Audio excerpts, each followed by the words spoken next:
E aí, Renan Gonçalves na área. Mais um vídeo aqui no canal Direito em Minutos e hoje um tema polêmico. Hoje é polêmico, né? A gente vai falar hoje sobre essa história aí da Suzana Richthofen, saiu aí essa semana em alguns sites, né? E eu publiquei no meu Instagram também essa notícia e um monte de gente me mandou mensagem perguntando se era verdade isso, né? Se isso realmente aconteceu. Um monte de gente comentou indignado e pediu para eu explicar melhor, que é o fato da Suzana Richthofen ter matado os pais e recebido pensão por morte pela morte dos pais. Afinal, isso aconteceu mesmo? Né? Um monte de gente revoltada. Eu vou explicar nesse vídeo essa história, né? Até porque tá cheio de gente por aí falando que vai matar os pais para receber pensão por morte. O pessoal é louco e não é bem assim. Não tem como receber, mas ela recebeu. Realmente, eu vou explicar nesse vídeo. Tá? Para quem não me conhece, meu nome é Renan Gonçalves, sou advogado especializado em benefícios do INSS, sou ex-gerente do INSS, sou mentor de advogados e esse é o canal Direito em Minutos, onde a gente debate aí vários temas relacionados ao mundo do direito. E hoje a gente vai falar sobre a Suzana von Richthofen. Para quem não se lembra, né, para quem é mais novo, ela ficou muito famosa aí, mais ou menos em 2002, eu acho, que foi quando ela foi responsabilizada e ela foi condenada, por isso que eu posso falar isso, ela foi condenada como a responsável pelo homicídio dos dois pais, do pai e da mãe, dos seus pais. Ela foi condenada por esses crimes, né? Crimes aí talvez o mais horrível, né, que a pessoa poderia fazer, matar o próprio pai e a própria mãe. Se eu não me engano, foram os irmãos Cravinhos, né, que mataram. Eu não me lembro agora detalhes, se ela só pagou eles para matar, enfim. Mas ela foi condenada e ela foi responsabilizada como a autora deste crime, tá bom?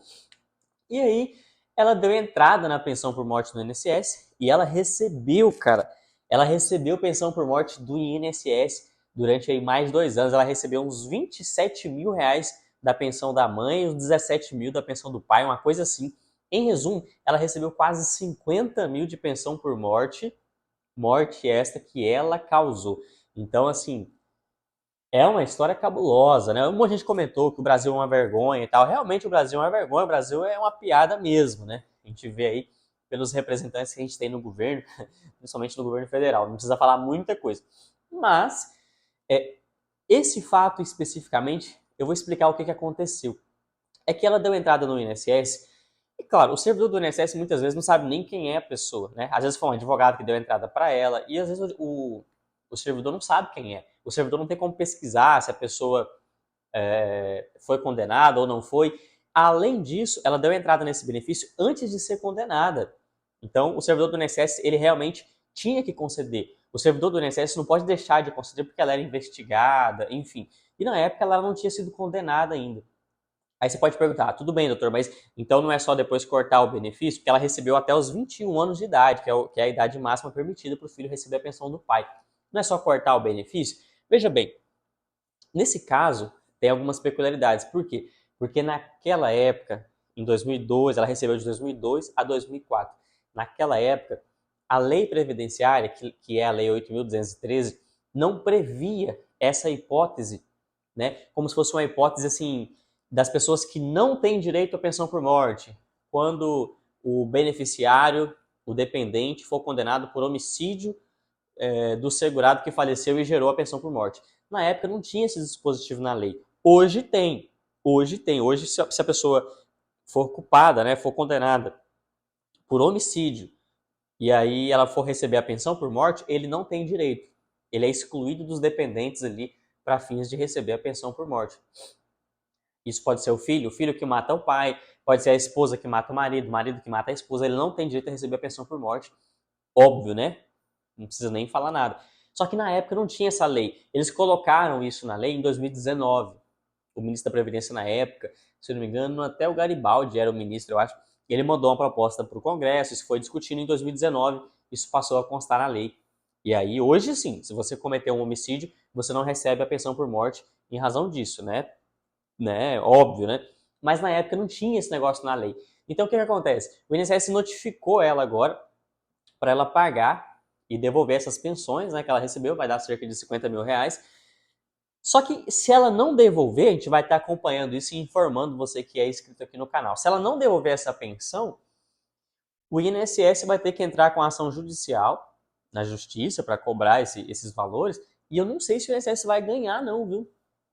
Eu não sei se o INSS vai ganhar. Porque a lei naquela época não trazia essa proibição. Por mais que é uma baita imoralidade, né? Mas no Estado democrático de direito, os tribunais, os juízes, eles são muito legalistas, né? Eles seguem a lei ali, a regra e tal. Então, se for seguir a lei mesmo, ela não tem que devolver, porque não tinha essa previsão legal. Hoje tem, mas na época não tinha. Então, pode acontecer do INSS cobrar ela, como já está cobrando, o INSS notificou ela. Se ela não devolver, pode acontecer do INSS entrar com ação judicial e pode acontecer do INSS perder essa ação judicial e ela não devolver, porque na época a lei não proibia, ok? Aí vocês me perguntam, né, Renan, e a sua opinião? Qual é a sua opinião sobre isso? Eu acho que tem que devolver, né? Não importa se tinha lei ou não. Porque, primeiro, hoje tem lei, então você pode aplicar a lei de hoje a casos passados, tendo em vista que é um caso que, se você não fizer isso, você vai causar uma injustiça, uma comoção, né? Uma sensação de impunidade, uma sensação de injustiça muito grande no país, né? Então, nesses casos, você não pode, sob a pena de cumprir a lei, sob a pena de ser um legalista, né, cometer um absurdo, cometer uma injustiça, né? Em primeiro lugar, tem que vir a justiça, a moral, a ética, né? Então, eu entendo que teria sim que devolver, mas tem juiz que é possível que tenha juízes aí que vai entender que não. E você, o que você entende? Deixa aqui nos comentários a sua opinião. Ah, detalhe, né? Até recebi essa pergunta hoje no meu Instagram. Mas, doutor, ela não é uma herdeira indigna? Ela não foi considerada herdeira indigna? Ela até perdeu o direito à herança, né? Uma coisa não tem nada a ver com a outra, tá? Esse negócio de herança é outra coisa. Herança, sim. Herança faz tempo que tem essa lei. Se o filho mata o pai, ele perde o direito à herança, tá? Ele vira herdeiro indigno, é o que a doutrina chama. No direito previdenciário não tem isso, tá? Nas aposentadorias não tem esse negócio de herdeiro indigno, né? De pensionista indigno. Até comentei hoje, eu acabei de criar um novo instituto agora. Agora eu criei esse instituto chamado pensionista indigno. Mas na época não tinha isso, né? Então, o fato dela ser herdeira indigna só tem relação com a herança. Ela vai deixar de receber a herança. Isso aí é tranquilo, a lei já consta isso, ó, faz tempo.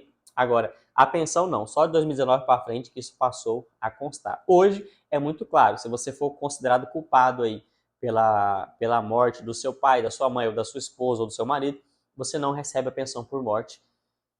Não precisava nem estar na lei isso, né? Não faz sentido nenhum. A pessoa matar o pai e ainda receber uma pensão dela. Mas é isso, estou aqui só para trazer informações de qualidade para vocês. Se quiser me seguir no Instagram, vou deixar meu Instagram aqui embaixo, tá? Meu WhatsApp, minhas redes sociais, vai lá, se inscreve no canal, se gostou, deixa o like, eu quero saber a sua opinião. O que você acha desse negócio aí dela ter recebido pensão, matado o pai e recebido a pensão? Isso é um tapa na cara da sociedade, não é? Valeu, um abraço, até mais.